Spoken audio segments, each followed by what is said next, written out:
Greetings.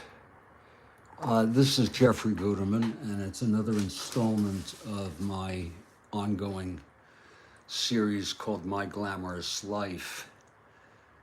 And I'm in a real bad way today. And I didn't really have much to do. At this point, I took care of my single task, which is still ongoing, that I had set up for today. And then I have a task on Wednesday. And I'm going to take care of that. I thought I would just come on here and vent.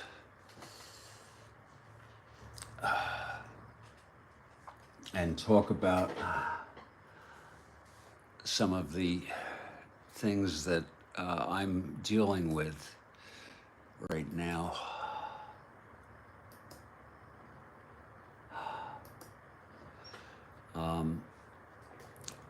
As many of you know, I have a, sadly, that this has happened to me. I had so much promise in my life and so many opportunities. I experienced success, happiness, I guess, or joy in my life. And only to, in the last, I'd say 20 plus years, about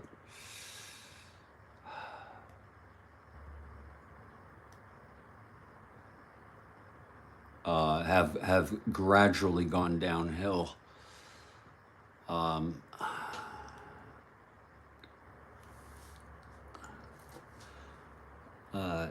In particular, in the last 11 years.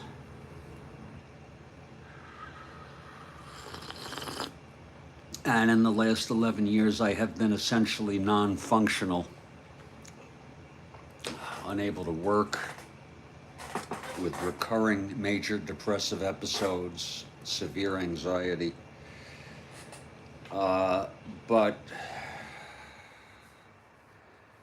I'd say in the last few months, last three months or so, things have really gone downhill even worse. My mother died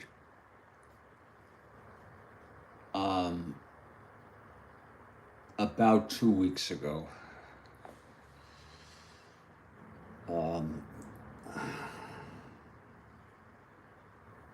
And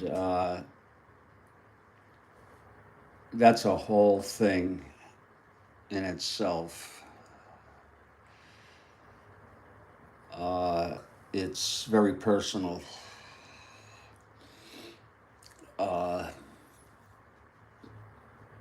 I also have financial problems,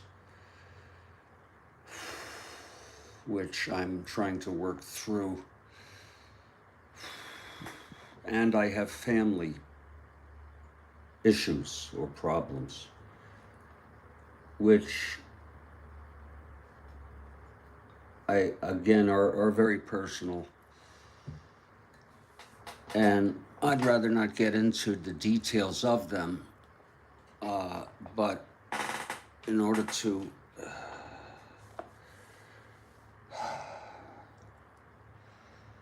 I know a part of the solution is to disconnect. I've got to, I can't get over involved in the problems of others. I can be sensitive but not vulnerable. As far as my mental health goes, the depression is severe. It's the anxiety is a real problem.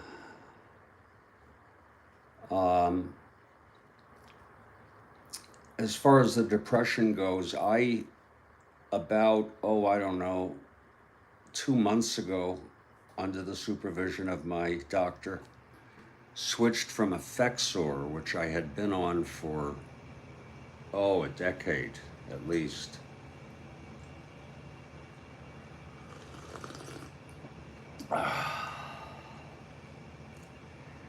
And it just, with the thought, I proposed Prozac, which I had used before, but then that stopped being helpful.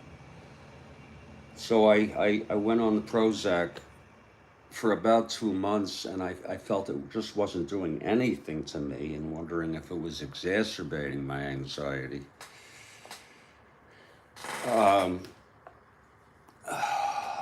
And I switched myself. Now I have an appointment with my doctor tomorrow, and boy, is he in for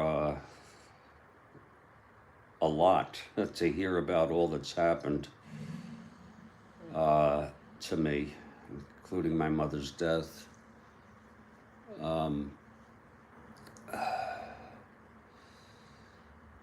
But I'm going to tell him the truth about everything, including the idea that I took it upon myself to discontinue the Prozac and resume the Effexor. And the idea that maybe I felt it wasn't helping that much, but it wasn't hurting.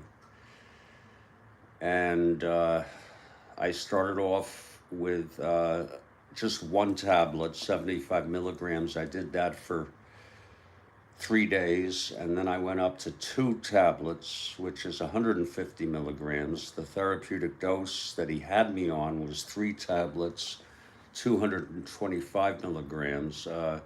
For about 2 days now, I've taken the 2, and I'll take the 2 again tomorrow and then see if he agrees. I hope he's not upset with me for taking that upon myself. I also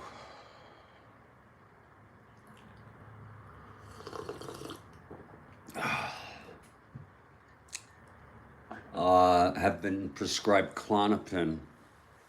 I was prescribed Klonopin some years ago when I had an actual anxiety attack, when I woke up one day, and that was just scary. I've never had an anxiety attack like that since. What I have now is a persistent, moderate anxiety that manifests in my gut. And I was, for the past, I don't know, maybe a couple years or so, I've been prescribed 1 milligram as needed daily, no more.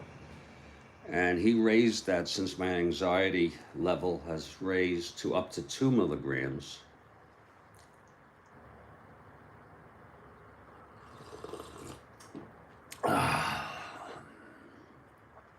I wake up in the morning, every morning, with a rotten anxiety feeling in my gut. If you just knew what it was like, it's a rotten, it's like rotten food. Anxiety, and it's so discouraging to wake up like that. And usually I wake up and I get out of bed, make some coffee, play a game of Strat-O-Matic, and take a Klonopin, and I'm improved. Well, this morning I woke up and I turned over in bed, and I said, let me just stay in bed. I don't feel like getting up. And I took the Klonopin immediately, along with the 2 Effexor. And I'm somewhat improved right now.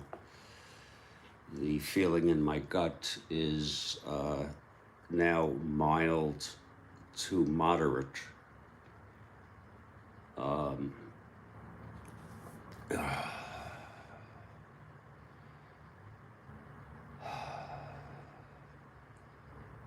I am not up to, I'm just not up to playing Strat-O-Matic.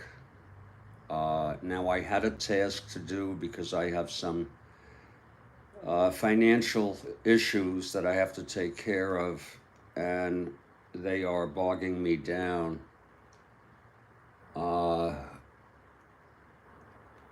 And that is on my mind. And I made some success with that. I used to be better at coping with things, uncertainty and responsibilities.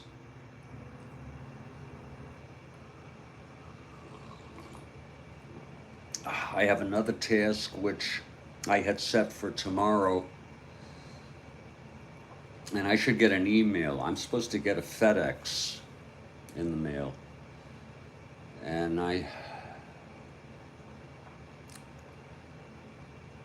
I've been told that it may have been sent out and they're gonna get me a tracking number, but I'm surprised it hasn't reached here.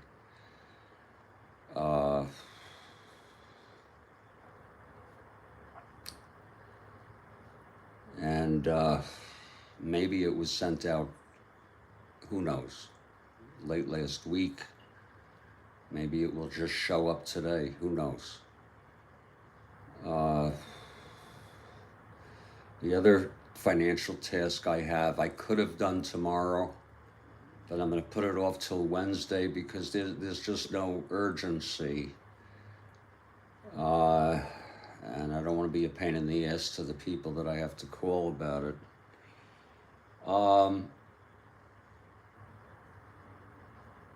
I have I'm 66 years old. I have a deep sense of guilt and regret toward everybody in my family.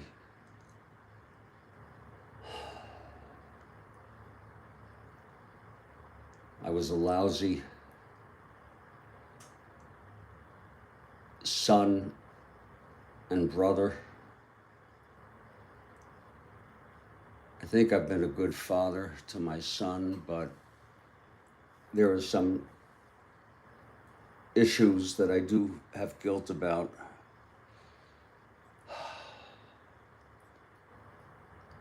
And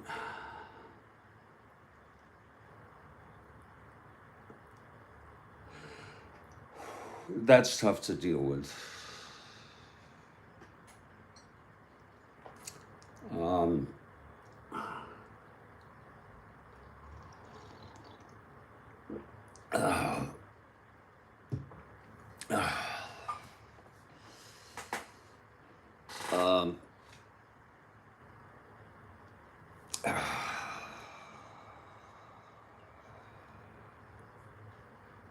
Sometimes I think to myself, and we say sentences, we have ideas, thoughts, images in our minds. Sometimes I think to myself,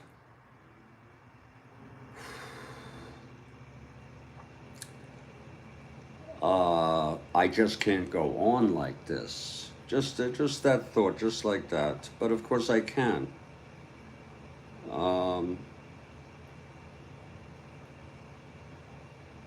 I had thoughts, and this was like the past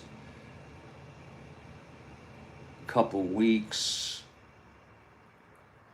but I haven't had them in the last, I don't know, 3 or 4 days, but just the thought, I want to die. Hey, you just got here. Well, I've already said a lot, Kathy. I've said a lot, and I know this is narcissistic to be getting into my problems. Glad you're here.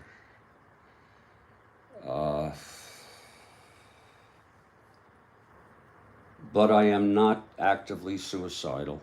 I just have the thoughts that sometimes I have the thoughts I want to die. And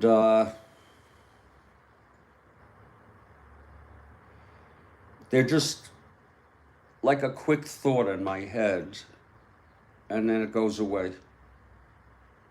And then if I do reflect on it, maybe later I would reflect on it.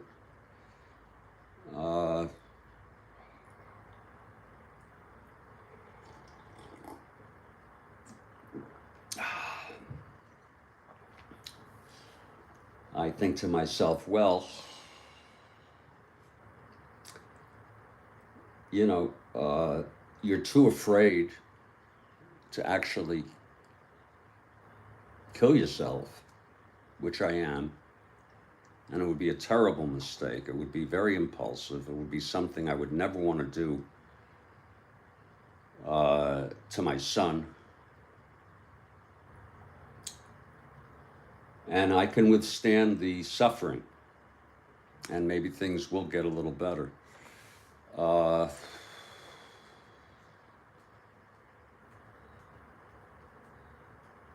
no, it's not like I need to go to a psychiatric hospital. I'm not a danger to myself.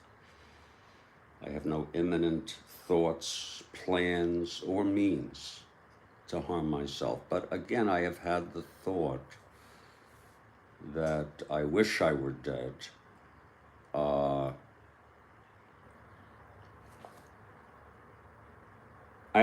haven't really had that thought in about 3 or 4 days. Again, it was a thought that just pops in my mind.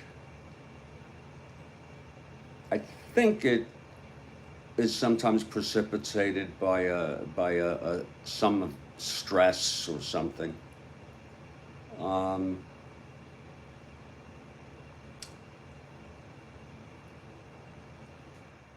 There is a part of me that just, I'm very, not only am I depressed and anxious, I am very unhappy.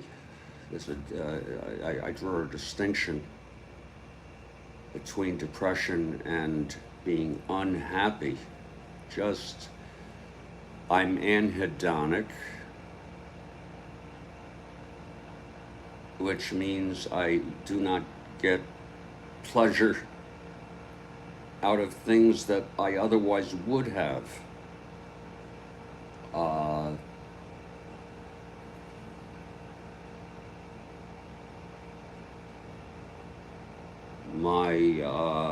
My sexual libido is greatly diminished.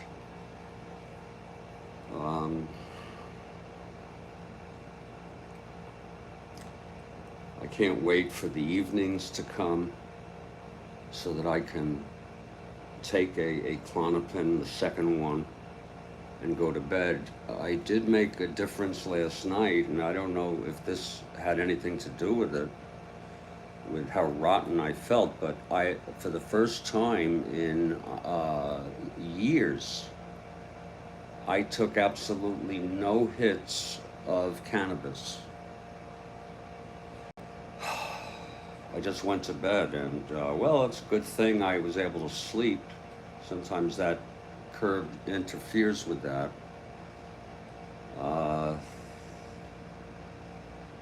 And I kind of think, that's a real bad sign that I didn't want to smoke. And I've taken micro hits. When I say micro, tiny, tiny little bits. But I did not do so.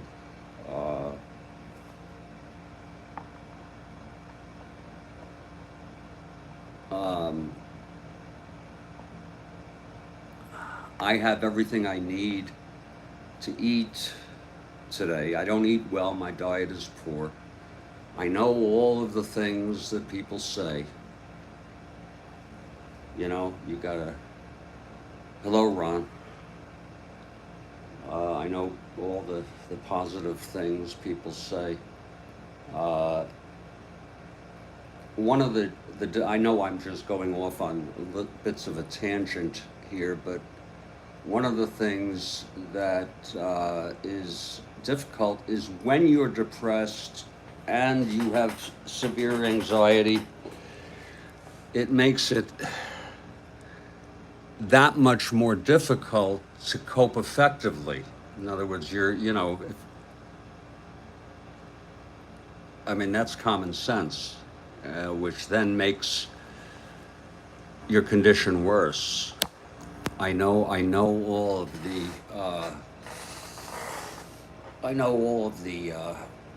not all of the, but I know many of the suggestions. Hold your head up, be positive, uh,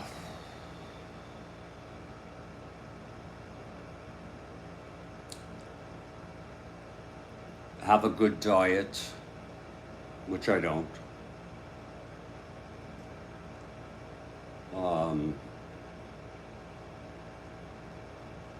Exercise, which I don't. I don't have the desire to exercise. I know you don't need the desire, you just get up and do it. But I don't want to, and part of it is a hopelessness of and help and a giving up. I'm trying to be very, very candid here. Uh, a giving up of trying to help myself. I know it's sort of a sick notion, but I think to myself, well, my problems are still going to be here. And why go out and exercise and do something like that only to then come back to the problems again? Uh,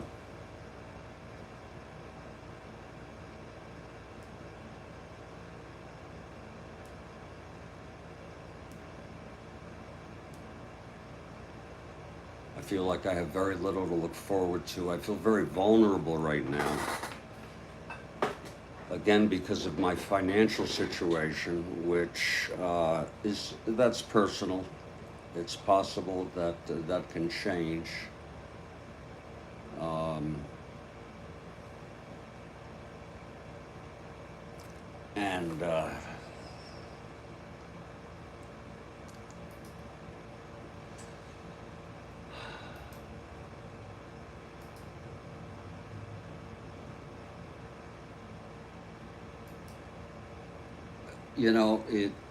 it feels like so much is going wrong in my life.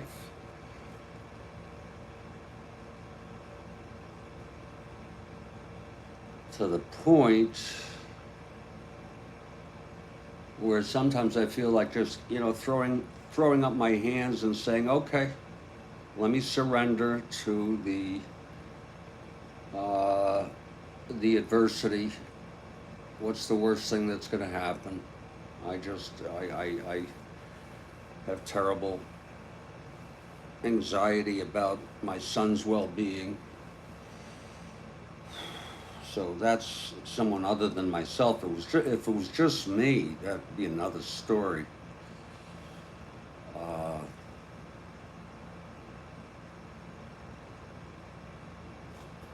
I continue to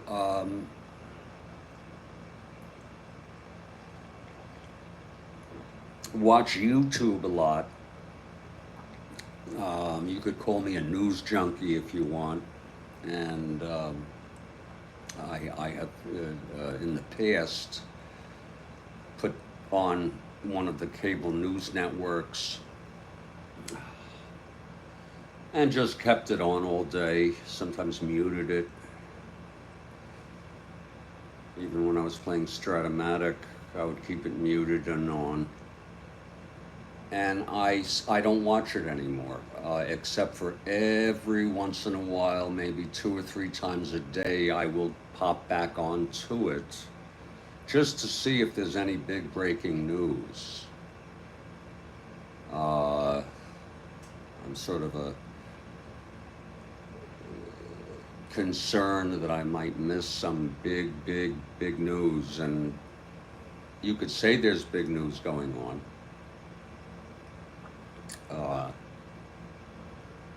But I find I have a fascination on YouTube watching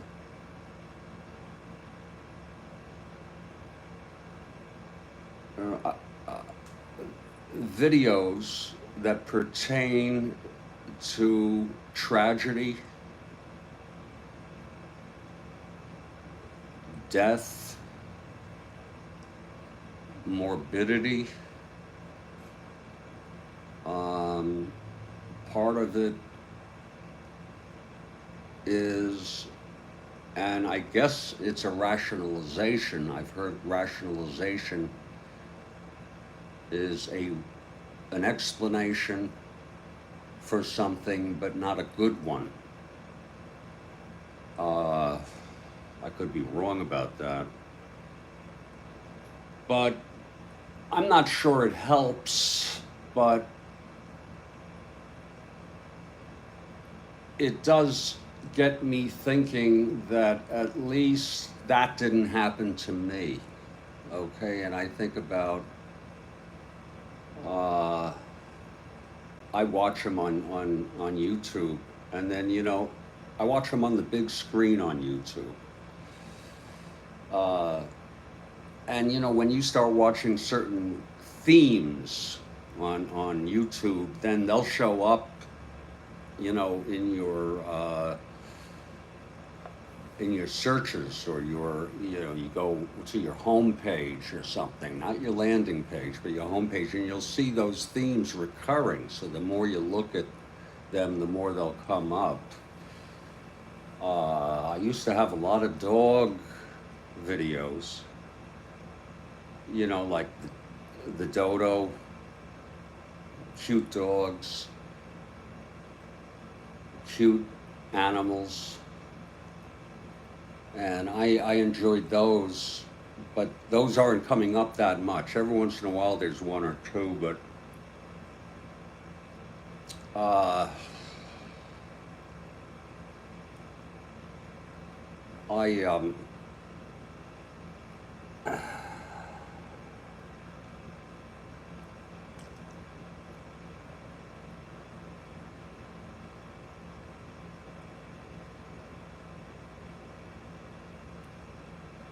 I watched a video yesterday,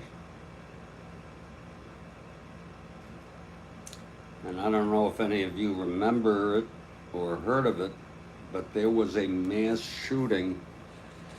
I think it was either 83 or 84, 1983 or 1984, at a McDonald's in the San Diego area. And at the time, it was the largest mass shooting in American U.S. history at the time. Now it's 8th on the list. And this guy went into a McDonald's and murdered, I don't know how many it was, how many people totally, like 22 or something, and injured more. And I thought to myself, these people, these victims,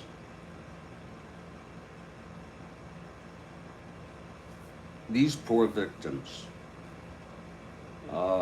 it's hard to find the thoughts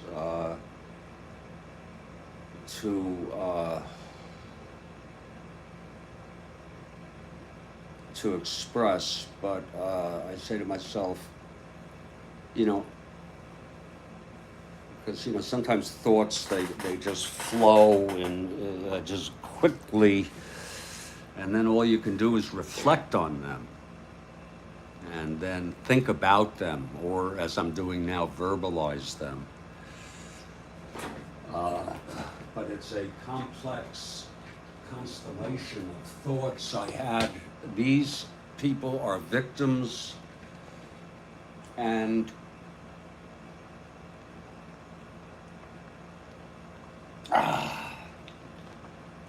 one of them as young as 8 months old, killed. The oldest was 74 years old. And this happened to them. This has not happened to me.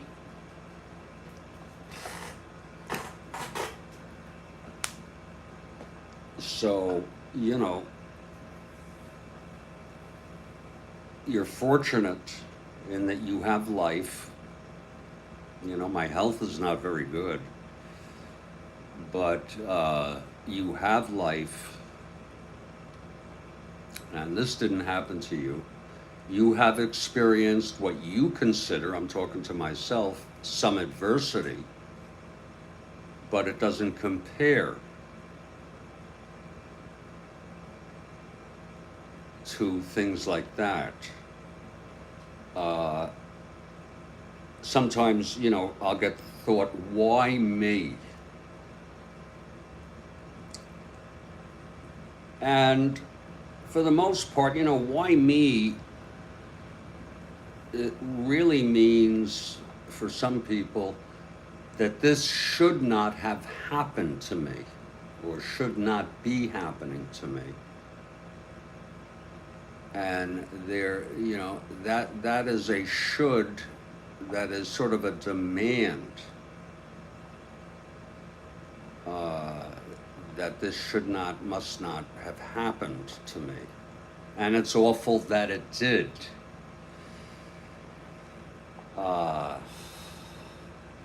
But that is a very self-defeating direction to go in.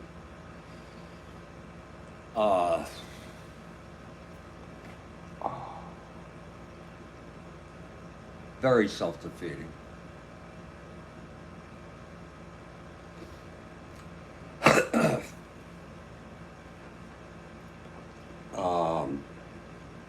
On the other hand, when you say, well, why me? Well, I know why a lot of this has happened to me, and I am responsible. Again, I'm not getting into the details of many of the personal issues that are affecting me. But I hold a great deal of responsibility for the nature of the relationships that I have had with people in my life, family members.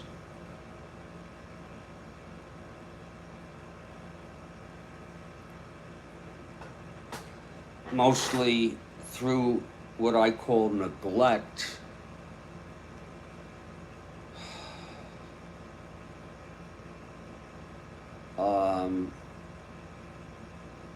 So the why me is not a big issue,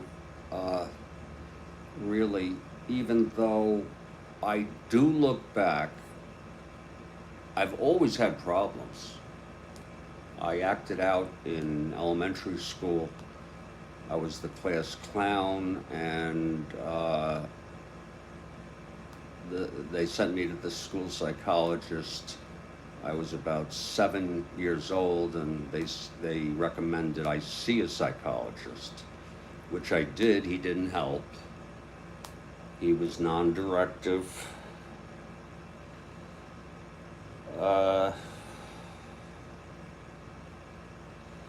And then eventually he said I didn't need to go anymore. And then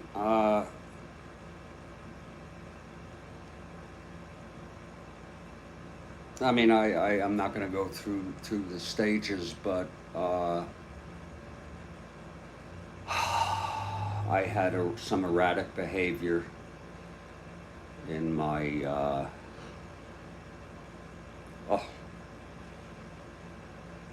throughout my life, as an adolescent, a young adult, and then finally getting married in 1988. My son was born in 95, and divorcing in the year 2000.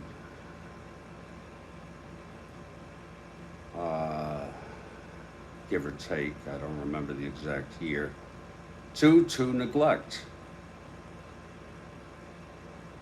and drinking. I developed I was always, a cannabis user. And then I gave up the cannabis because I had a job interview where they would do a urinalysis to make sure there's no illegal drugs. So when I knew about that, I got a good month's notice and quit the cannabis. I ended up not taking the job anyway.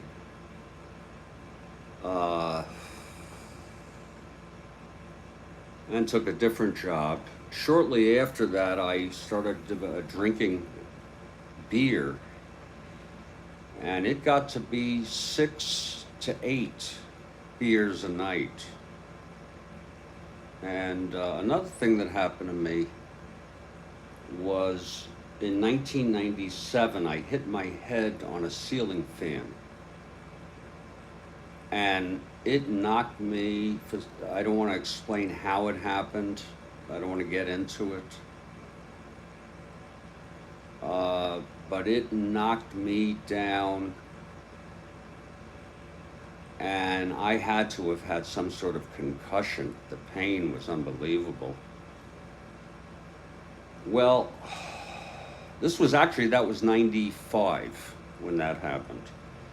In 1997, I had the onset of a headache on my right side that was like no headache I ever had before. And eventually I got diagnosed by neurology with cluster headache. And that went on. I've been in remission, thank God. I don't know how and why. Thank the Lord. Oh, if you go look it up, you can Google it. Cluster headache. It is considered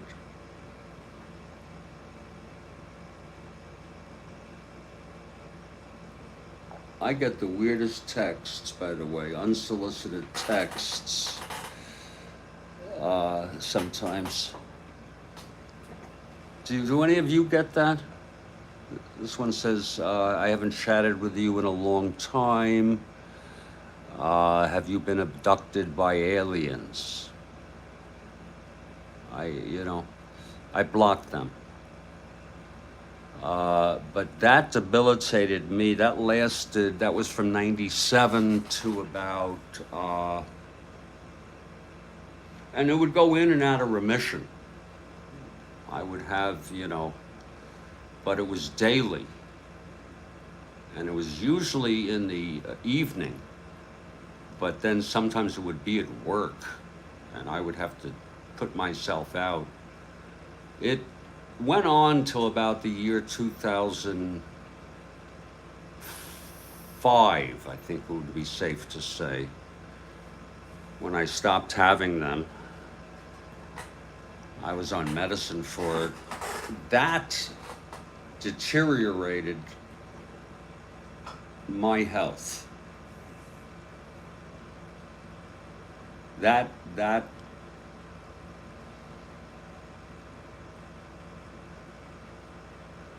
sent me down. You talk about like a baseline of where you're at. It lowered my baseline of normal functioning, just because of the debilitation of those frickin' headaches. And I remember sometimes I would have them and I would think to myself, I remember once in particular, I can't believe that I'm having pain this bad. I actually thought to myself, it is hard.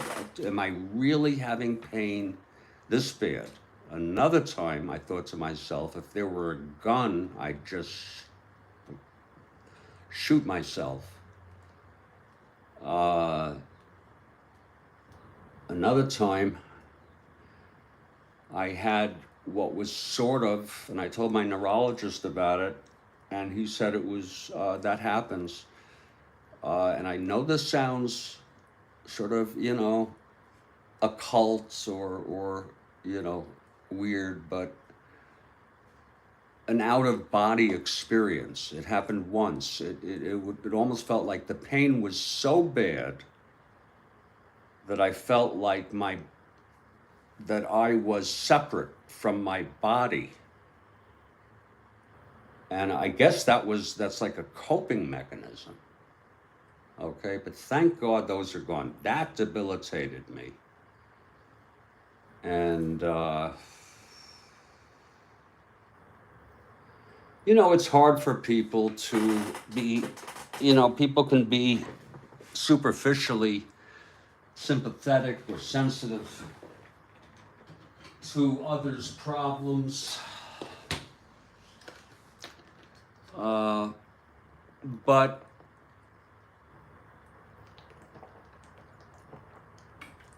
my wife at the time really wasn't.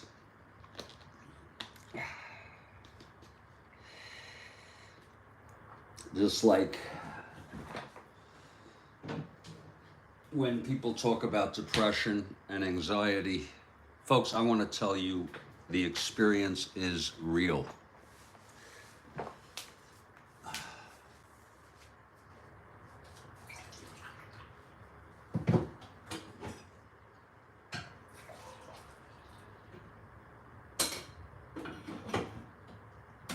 I'll tell you, for those of you who are fortunate enough, most people have had experiences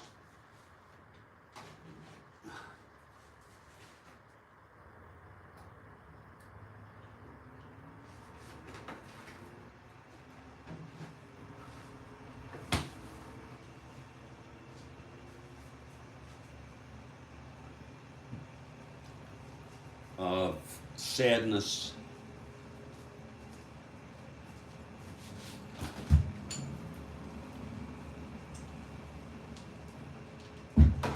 even, of course, grief, and even depression for a while. Feeling depressed, maybe.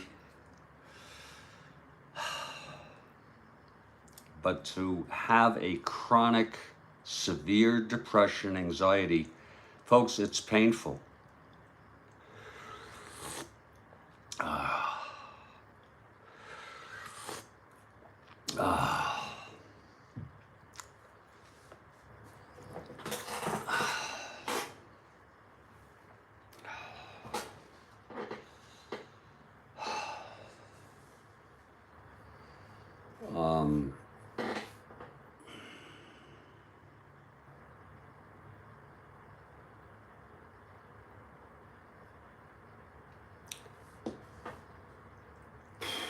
And with it, having to cope with what I would call practical problems, non-emotional problems, issues that come up, things that every day, they're everyday issues.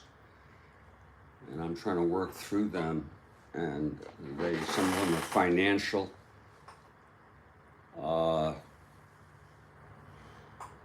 There's others I'd rather not get into.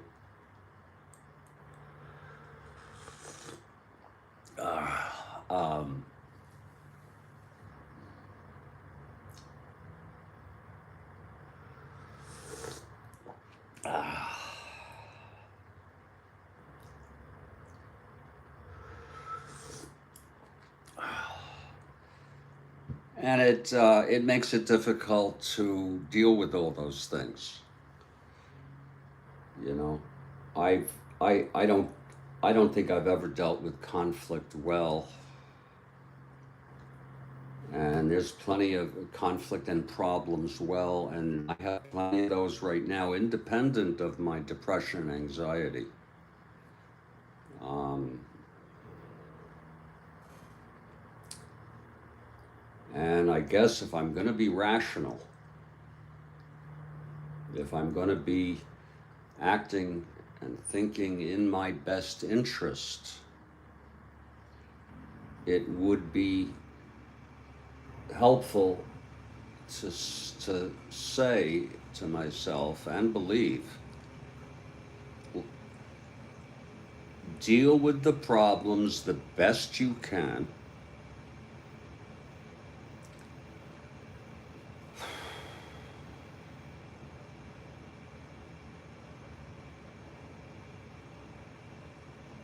If the worst consequence arises as that you fear out of the problems, it will be bad, but it won't be the end of the world. It won't be, you know, how bad can it be? I guess bankruptcy is a possibility. Homelessness.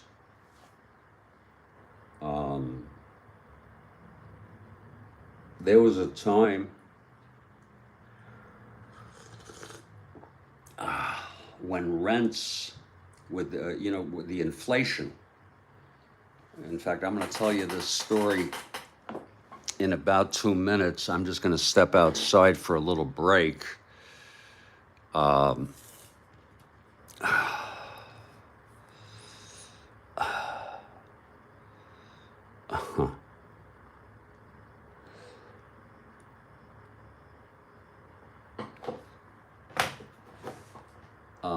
I'm going to write down this.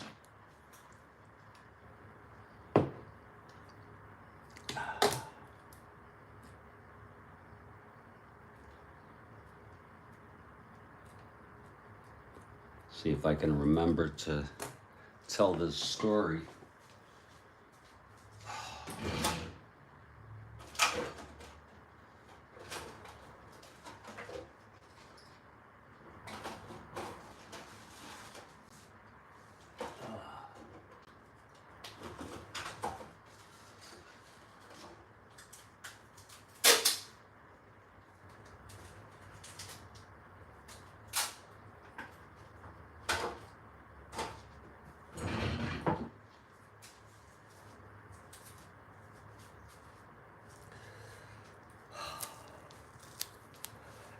Here's another one of these.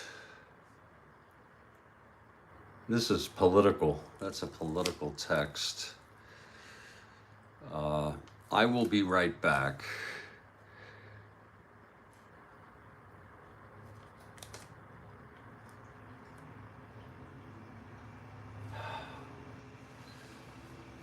And I want to tell you this story. This is an interesting story. I still have I flirt with it sometimes.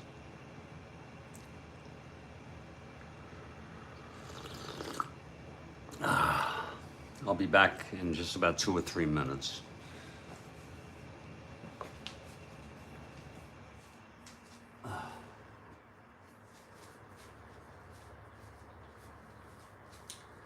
My name is Jeffrey Guterman. This is my Glamorous Life.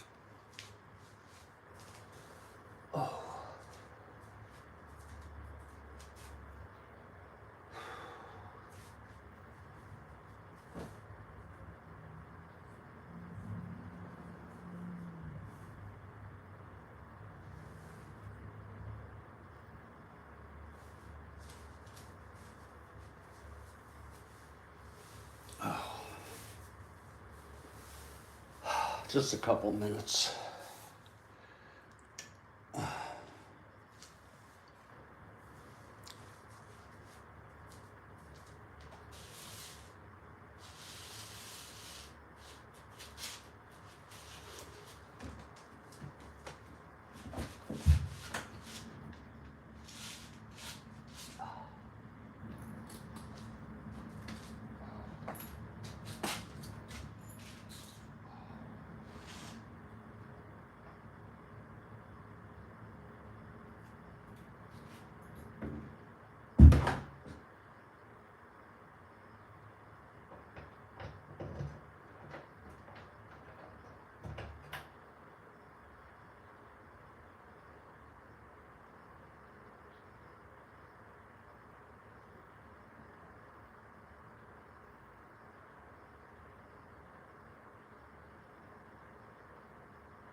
There.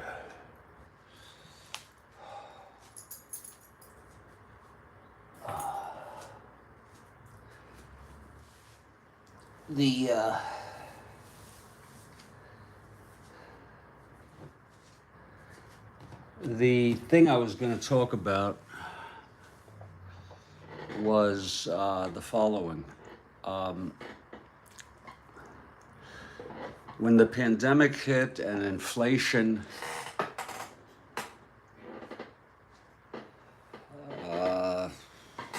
I was paying a pretty good price for a rental at the time. And inflation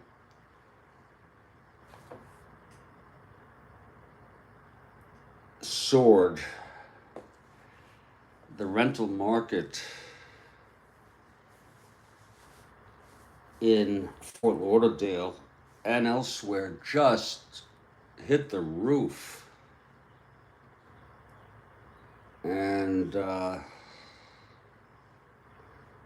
because of inflation, I was looking for a place, believe it or not, for in the neighborhood of about $1,000 a month. You can't find a one bedroom for that price. So I decided, well, I've lived in studios before. I'm willing to look for a studio. But before that, I started thinking semi-seriously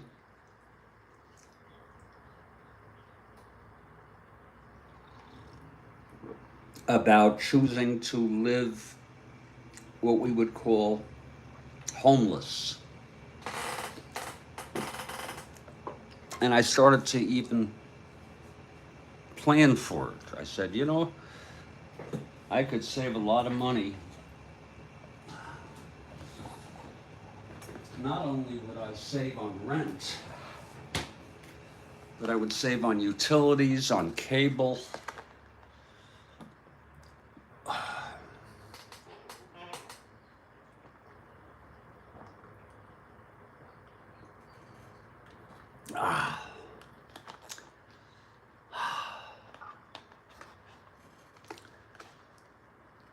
I'm not sure what else I could save on. But I went so far as to think to myself, well, where would you get your mail? And I said, well, I could get a post office box.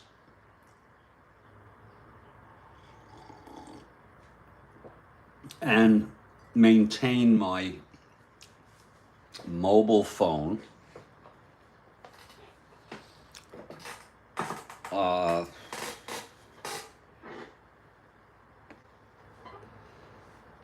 And I suppose I could have a backpack or a bag of some type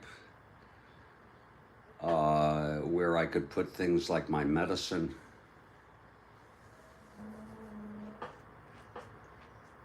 And other essentials. But then I said to myself, well, wait a minute, what about all the shit I have? Well, I could get rid of a lot of it.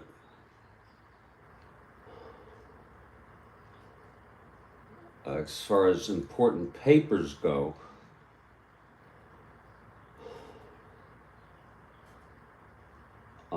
I guess I could rent a storage facility. There's another expense. And I said, well, but wait a minute now, where are you going to sleep? And I would start to think, you know, I'll get robbed, you know, the poor homeless people. Try to find a place to sleep. I guess I could go sleep in the airport. And I would walk outside sometimes and the heat is just overpowering here sometimes. And it occurred to me that would be too hard for me to live homeless. And so I gave up that idea.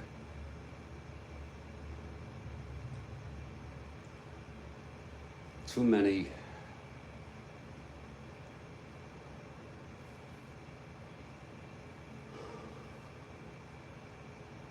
way too many things to consider that would make it just. I mean, I would just bake in the frickin' sun. I mean, I could go for places, sit places where there's shade, you know. But the cost of living is so high now. I don't know if any of you are experiencing it. Imagine if you own a residence. Before this, you were in good luck, you were locked in. And I guess that was a mistake I made, never buying anything.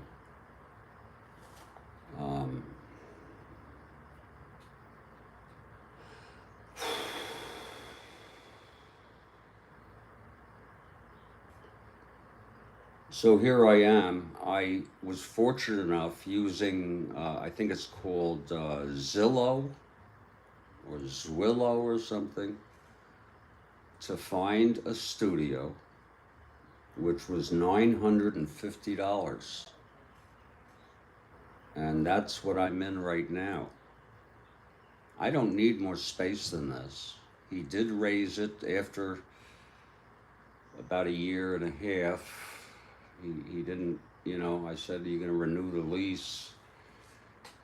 But he raised it $50, so it's $1,000. Still quite affordable.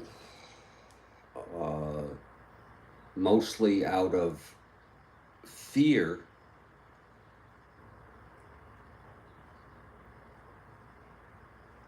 of being evicted for who knows what reason. I don't know if it's paranoia.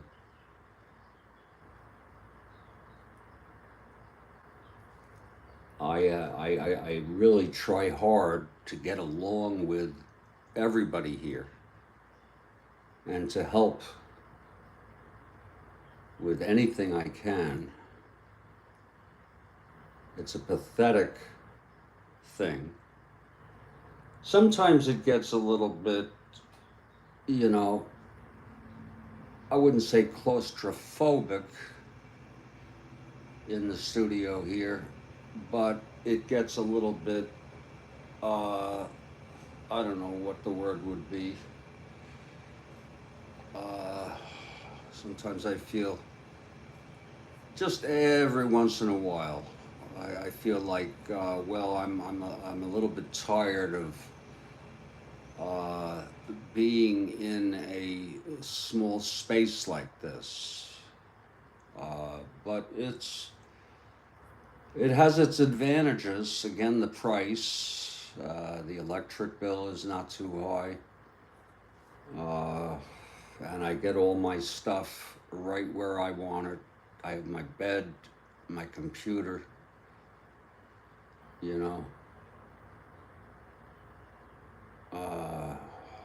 my iPad broke, so I used to have that to take into the bedroom,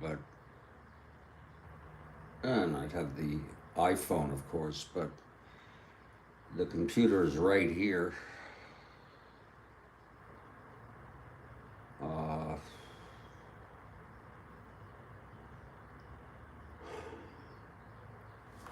This guy said he would send me an email within an hour, and there's nothing coming. Nothing.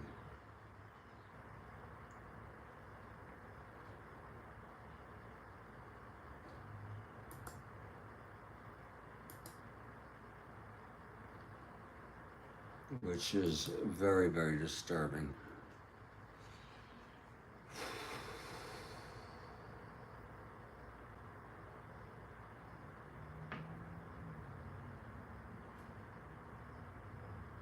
I appreciate anybody being here who's listening.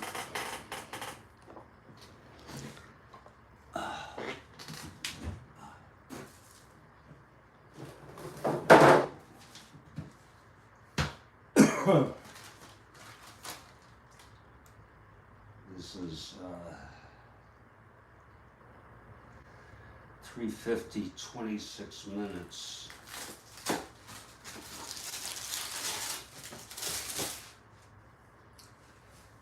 Oh.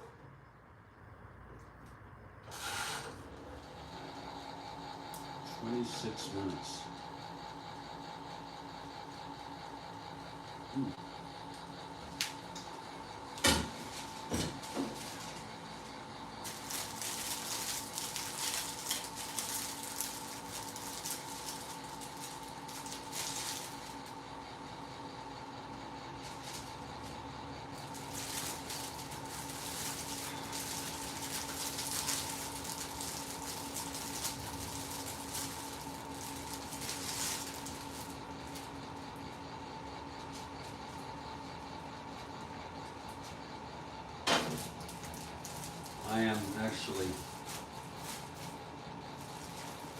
I'm actually ashamed to tell you what I'm making right now. It's a food, a frozen food that you can bake.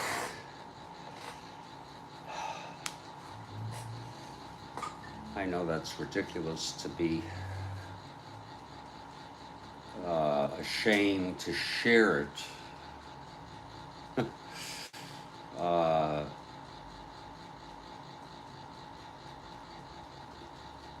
But it's an okay thing.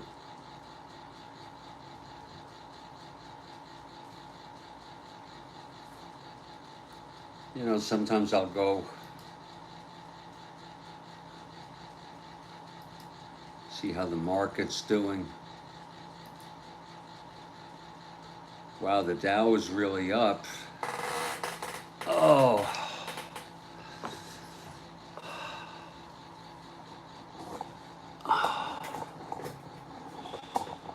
Whoa.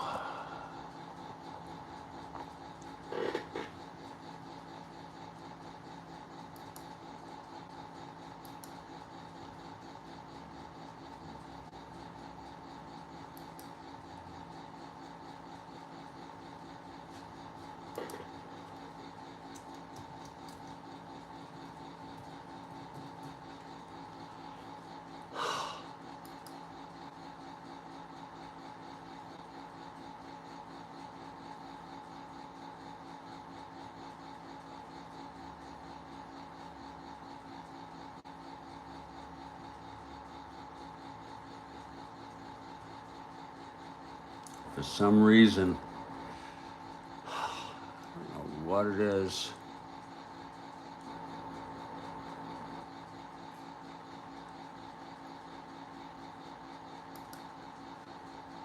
I don't even want to get into it.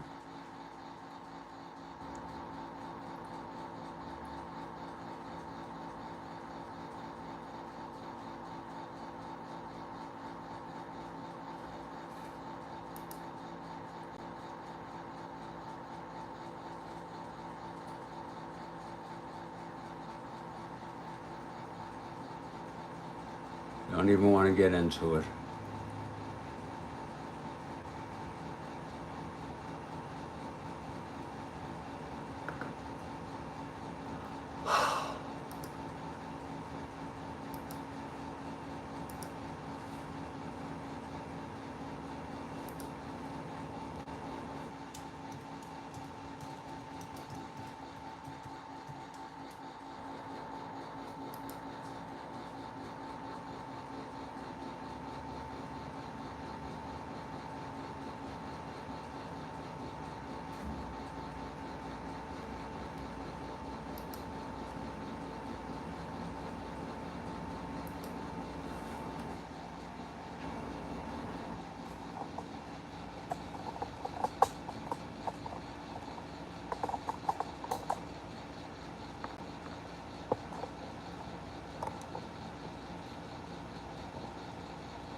I don't know what my motivation for doing this is exactly.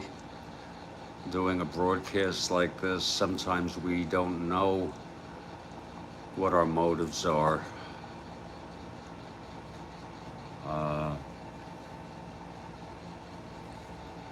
But part of it, there's multiple reasons that I can make myself aware of. One of them is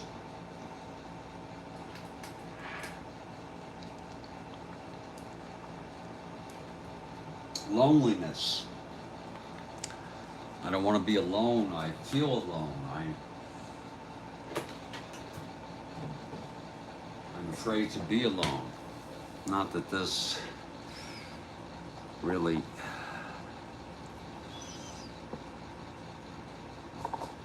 makes me not alone. People put down social media sometimes saying, you know, it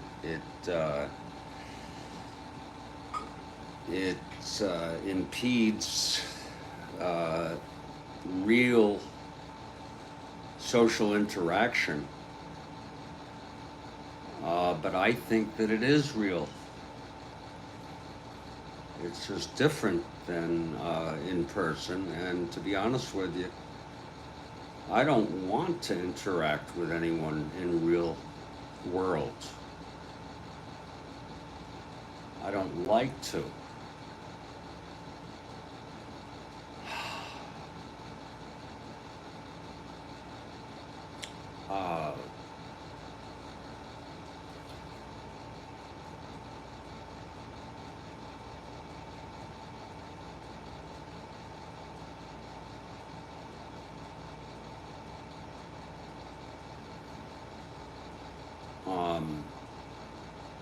Something that I've thought about.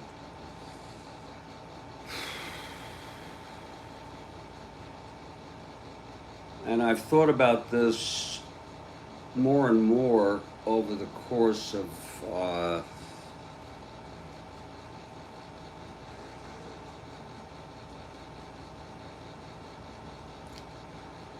the past maybe the past couple months, maybe coinciding with this severe depression I have. I don't want to make a blanket statement,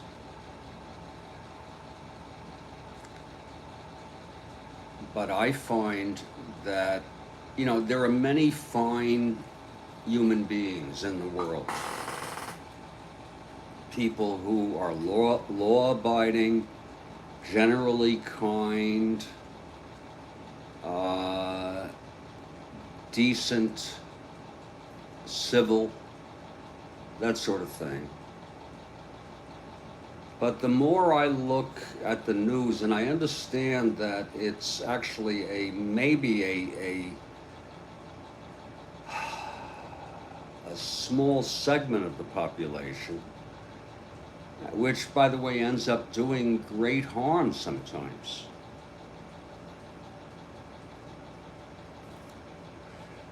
The human being is, I should say, has tendencies to be violent,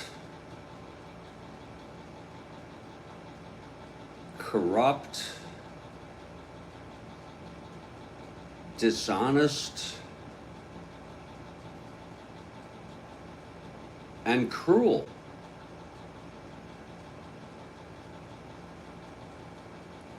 And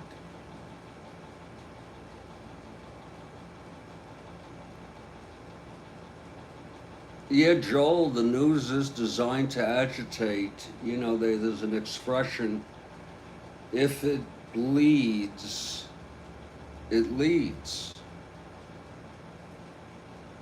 So yeah, the news is not a great thing to watch, but even so, when I look at everyday people, we all have the tendency to be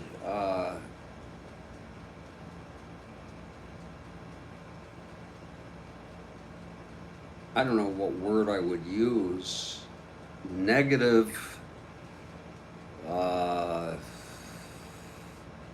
dishonest, some of the milder things that I mentioned.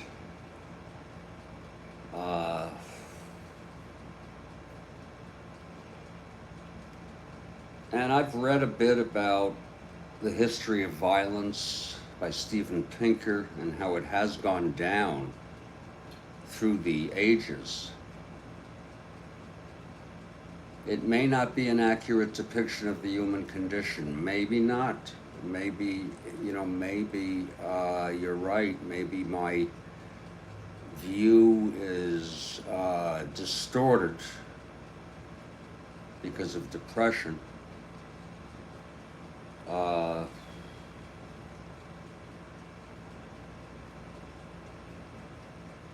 But I also think that maybe the expectations that I have that we are highly intelligent compared to any other species on Earth, highly intelligent beings.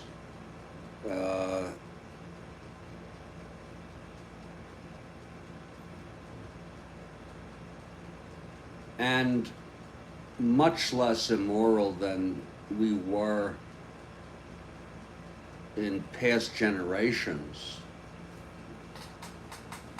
When I say that, I can give you, just a couple examples. Is that there's stories in the 19th century where entertainment involved burning cats alive.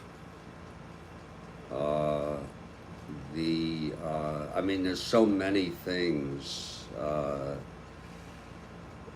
You can go read Steven Pinker's book, The History of Violence. I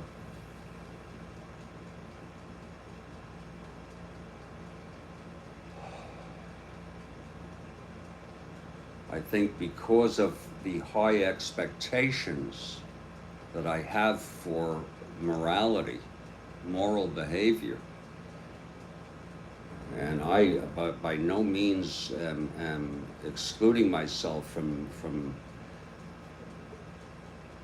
humans who have this tendency.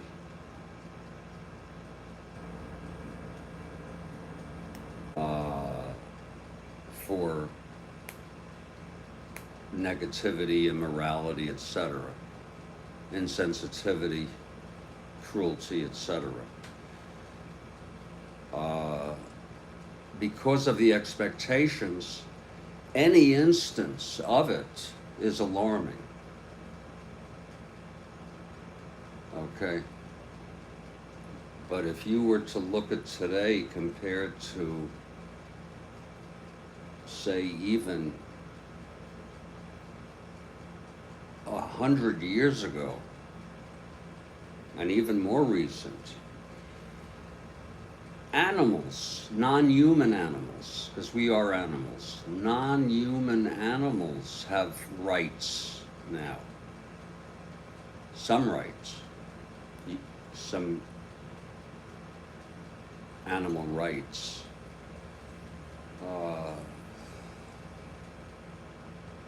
Civil rights, the progress made by women, even though there's still a pay gap. And there is probably a misogyny that still exists in the United States, and racism and bigotry.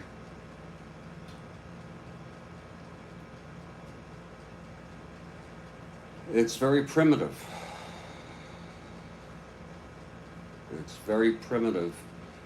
Again, not that I am some model for a moral being.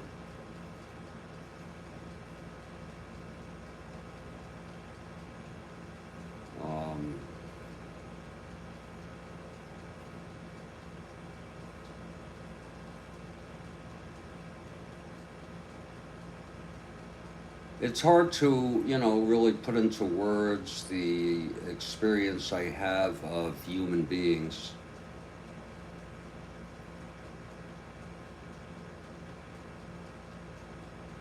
Uh, I don't want to make any over generalizations. I think humans have tendencies to be both good and bad. I don't like using that word, good and bad, but for lack of a better term that I can think of. And some are very high on the good scale, and some are very low.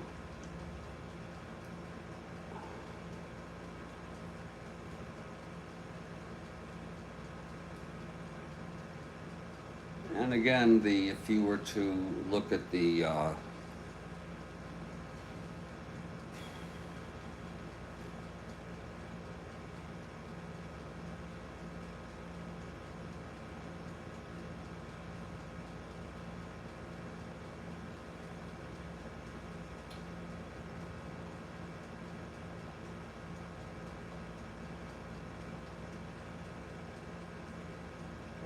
if you were to look at the instances of violence, percentage-wise, it's very few. Very few people do these truly heinous acts, but they cause such harm.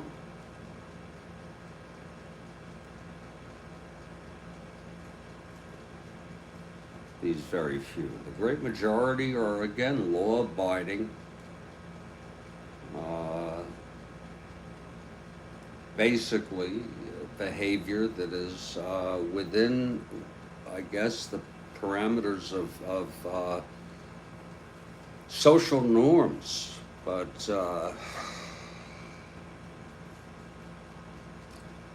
we are super intelligent, again, compared to other species. You could joke about it, that there's no intelligent life on Earth, but seriously, we are super intelligent compared to other species, but we are emotionally primitive.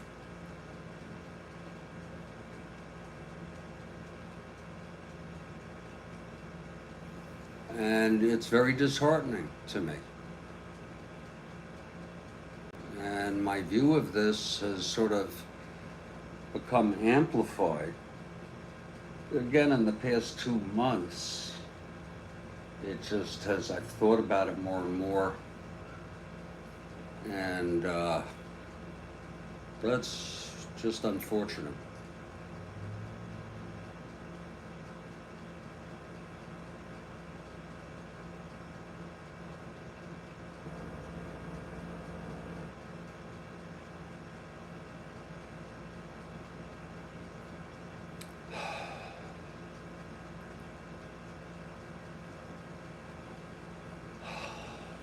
This is a very hard time for me during the day, after noon. In the morning, I take a Klonopin first thing typically, and then I have a pot of coffee, and I'm just in no position to drink any more. It's only going to make me anxious.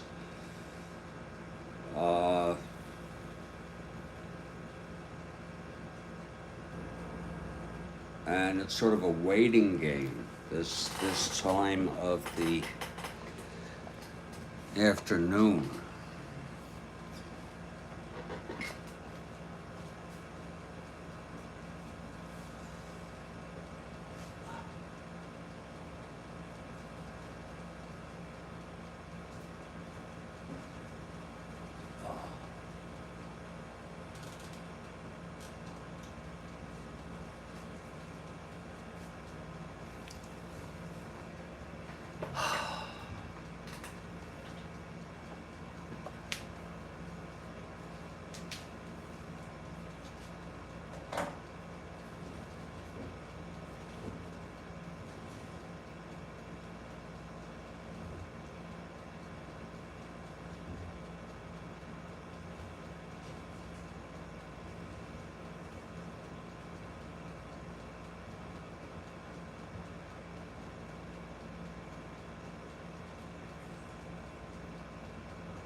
those of you who might be interested,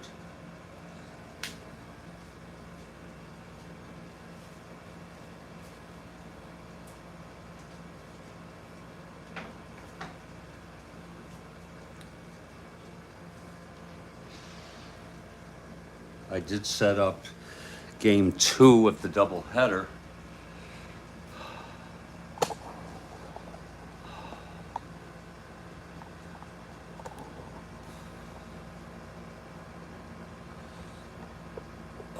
Between the Los Angeles Dodgers and the Cincinnati Reds. I'm just in no position right now to play it.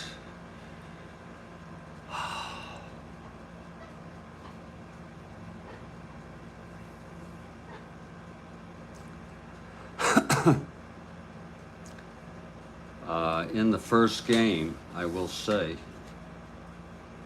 point out, it was a blowout, 10-1 Dodgers.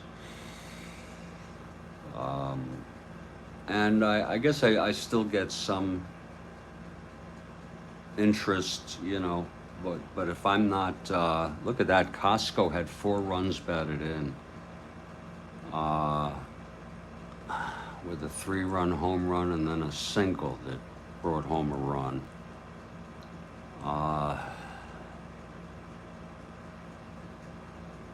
10-1, Claude Osteen won his 21st. Merritt got the loss. Karl got bombed. That's game 1. And game 2 is already set up. Alan Foster and Jerry Adigo. These are like spot starters almost. Wills is not playing.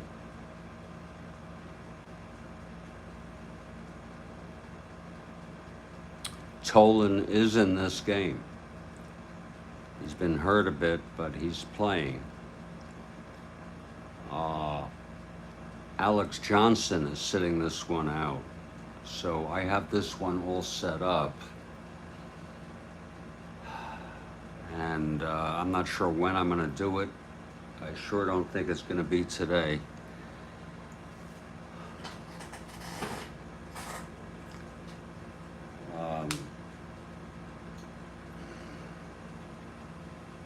But I took the time this morning to set it up.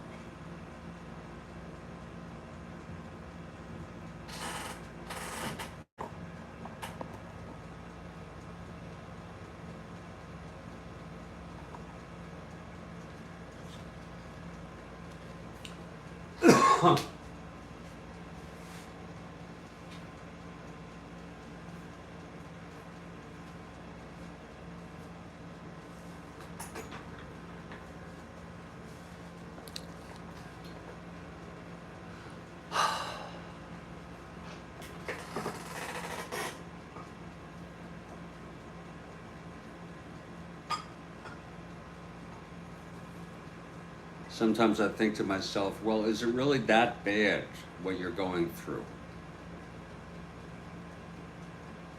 It's some of the things are difficult, they're unfortunate, but is it that awful that you have to be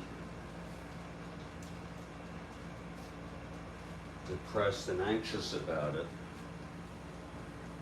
But you know, just the physical feeling of the depression and the anxiety. Right now the anxiety's under control, but just the physical feeling takes its toll and becomes a sort of a habitual experience, regardless of what happens or what you think. And then it's very easy for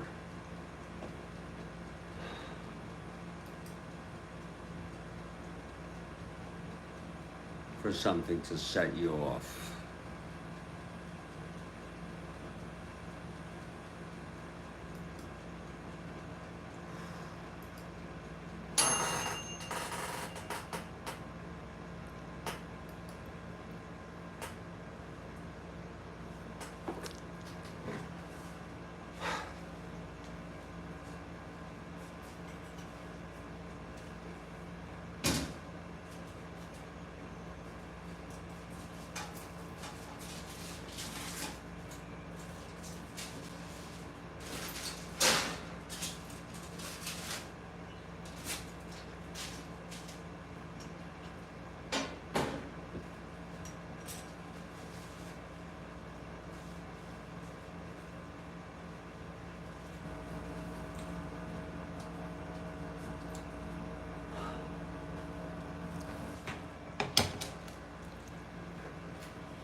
I think I'm pretty much talked out now.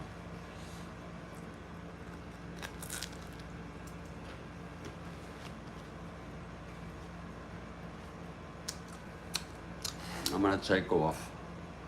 I want to thank everybody who hung out here and listened to my self-pity.